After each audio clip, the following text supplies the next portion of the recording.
Kira's very quiet. She never complains. She's never said, why me? I would ask that every day, why did this happen to me? But I've never heard her say that. She has handled it with grace and dignity. Okay, I'm David McLayton. I own McLayton Funeral Service, also the Deputy Coroner of Taylor County here. Okay. I'm Donna McLayton. I'm David's wife, and I help in the funeral homes. Okay, in April of 2012, she was diagnosed with IgA nephropathy, which is a kidney disease where her antibodies in her body build up so that they destroyed her kidneys.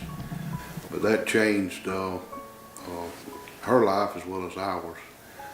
She had to immediately go on dialysis, and then later on she went on the transplant list at Emory University in Atlanta. I am her primary caregiver, and I love being able to take care of her. I just hate the fact that I'm having to look after her the way that I have to. I mean, no mother wants to see their child sick. And this is about, how long will this last in here? It takes a box a day. So every day we use a box. So we can go through a pretty good bit of boxes relatively quickly. Right.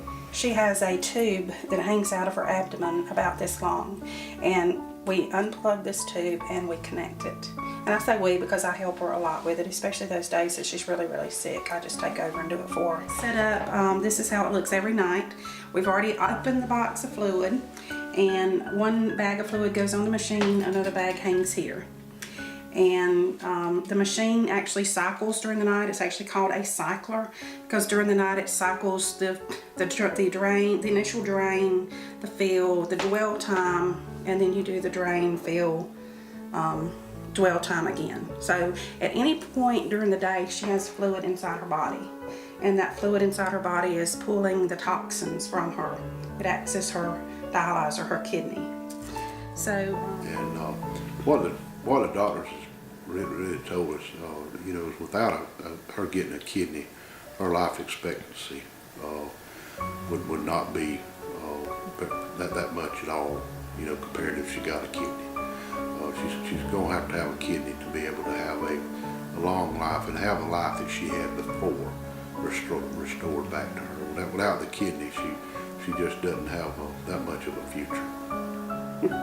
I really can't. I can't wait to see her go back to living the life that a 26-year-old, she'll be 26 in a couple of days. I can't wait to the day that I see her be able to live like that. It's very hard, I'm sorry. Before this happened, me being in the funeral business and being a deputy coroner, you know about donation.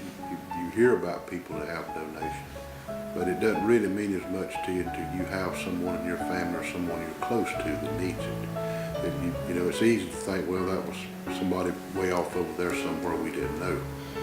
But the truth is, there's a lot more people needing donations than we realize for.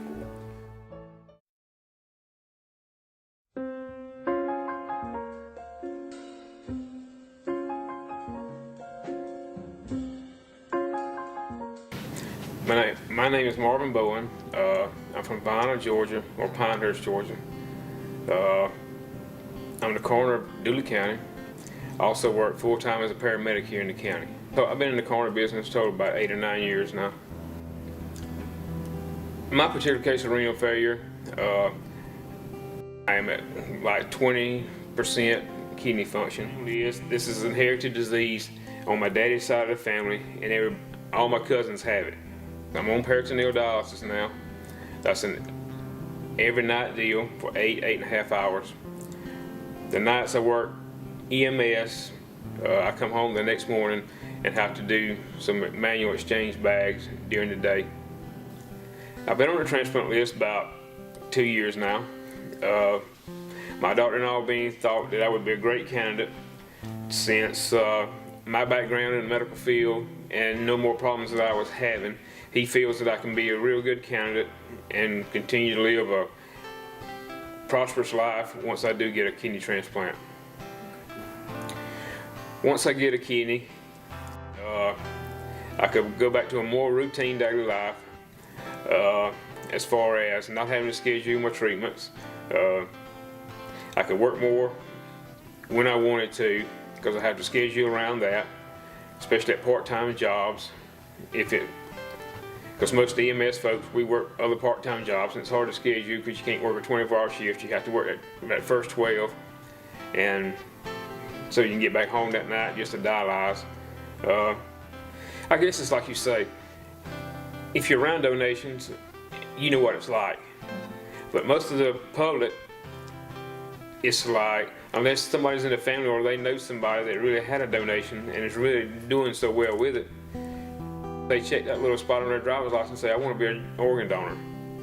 And then that's usually as far as they take it. You know, they really don't know the concepts of what can be got, how long it takes to get it, or something like that, you know. Or when a person does die, what can be used in a certain length of time to make it happen. And who's going to be receptive to the idea and who ain't. So.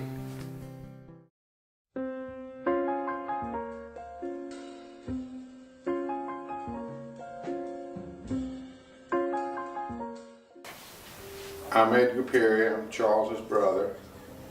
I'm Barbara Perry, I'm Charles's wife. I'm Paul Perry, I'm also a brother to Charles. Well, I'm Vice President of Perry Funeral Chapel Incorporated, and I'm coroner here in Turner County. And Charles was your... My deputy coroner. Okay. Yes, Charles was a historian. He didn't claim to be one, but he was one. He was especially interested in the Civil War. As you can see, the picture that he had made when we were on vacation. Loved to travel. We were able and fortunate enough that we walked many of the battlefields for the Civil War, which is something that he was very, very interested in. He got sick in 2009. Charles had numerous heart caths. That dye that they insert has to come back out of your body, and it comes through your kidneys. And they told him every time that they did it, that it was going to hurt his kidneys. And when he had to have open heart surgery in 2009, they told him going into it, says this may throw you off the cliff and you may have to go on dialysis. And it did. I looked at him and I thought to myself, that heart didn't kill you. This heart didn't, but this dialysis is going to kill you, because he couldn't even say anything. He was so tired and all from this.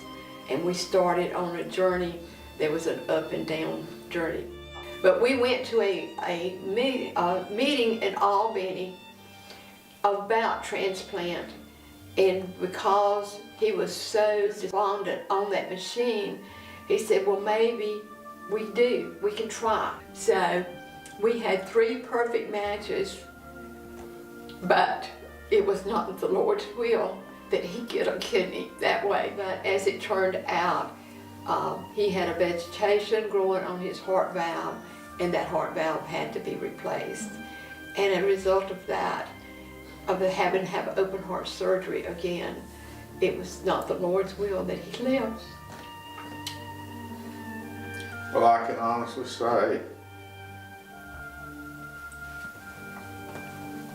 I never thought I would say this until this happened. I had strong reservations and arguments about LifeLink and everything back in the earlier days, back when I first started. And, you know, I wasn't real keen on it, and I was very vocal for it, but it hit home now, so. Yeah, I've changed my mind a lot. Changed my mind a lot. It's hit home.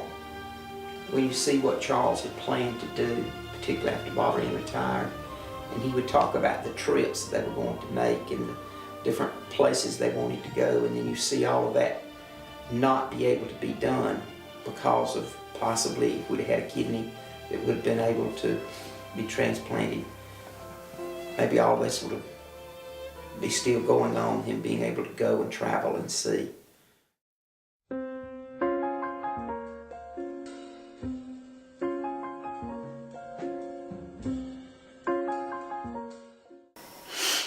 I've only had opposition one time as coroner, and this was about the time his health was getting really bad. And it was pouring down rain on election day. Oh, it was a horrible, horrible day. And here was my brother standing out there in the rain with vote for Vanetta Holderstein. And I'm glad that I could be there for him when he needed me. And honestly, I'll never forget him.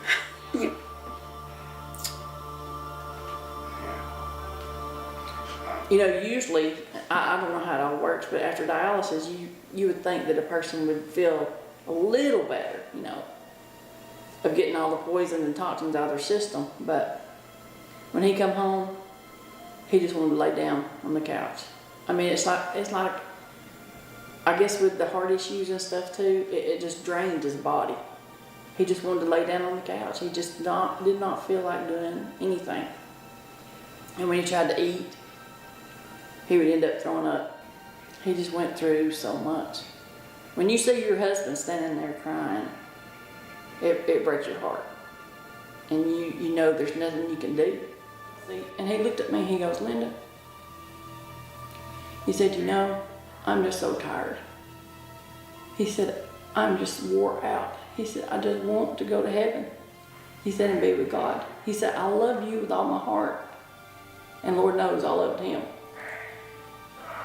And I told him, I said, Chuck, I said, don't say that. I don't know if I can handle that, if I'm ready for that. He said, Linda, he said, when it's your time, he said, I'll be there at the gate to meet you. The day that he passed away, when we got to the hospital and I went in, you know, and we got to sit by the bed and I seen him laying there. It's like he had a big smile on his face and he was at peace. To sum it up, I guess I would say that if I had to do it all over again, I'd choose him. And I don't think God would have made us recyclable if he didn't want us to help each other. And I think that's what it's all about.